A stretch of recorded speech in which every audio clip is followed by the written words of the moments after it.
Shalom and good day all, this is Healing29 back again for some DC reviews, and in these DC reviews I'll be covering Batman issue 8 followed by issue 5 of Batman Static Beyond. I'll now get things ready and organised for the first one I'll be reviewing. So first things first, does this cover in any way, shape or form connect to something that is happening inside with the story? It certainly does, to which I give it a 7.5 out of 10. Next is the area of the internal art, as we have a look around the beginning, the middle, and of course the end, and also what's happening story-wise with the characters.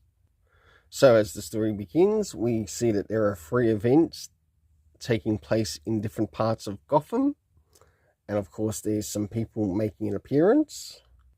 As we move a little bit further into the story, we also see, I forget the character's name, to which it would really be nice to see the writer on this series remember to bring up the names of the characters. But of course we have someone who's investigating the so-called crimes that are happening by people who are appearing like Batman and Robin, who are murdering people. And of course, last but not least, Vandal Savage has finally put out the wanted poster for both Batman and Robin. For the internal art, I give it a 7 out of 10. Next is the area of the story. So first things first, do we get anything time-wise? No, we don't.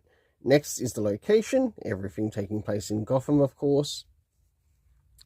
Last but not least, the cast of characters consisting of Vandal Savage, Poison Ivy, Bruce Wayne Batman, Alan Scott, Green Lantern, who also made an appearance. My overall rating for this story is a 7 out of 10. Next is the Batman Static Beyond issue 5. So as we move into Batman Static Beyond, does this cover in any way, shape or form connect to something that is happening inside of the story? In some essence it does, to which I give it a 7 out of 10.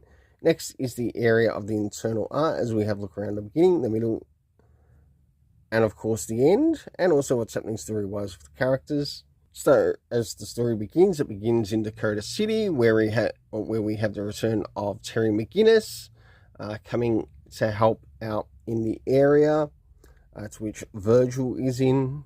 As we move towards the middle of the story, we end up going to a bit of a flashback of sorts, to which we get to see one of the characters grow up. And last but not least, towards the end, where both Terry McGinnis and Static Shock also get to work together in a particular scenario. For the internal art, I give it a 7 out of 10. Next is the area of the story rating. So first things first, did we get anything time-wise? We certainly did, in relation to later and years ago being used.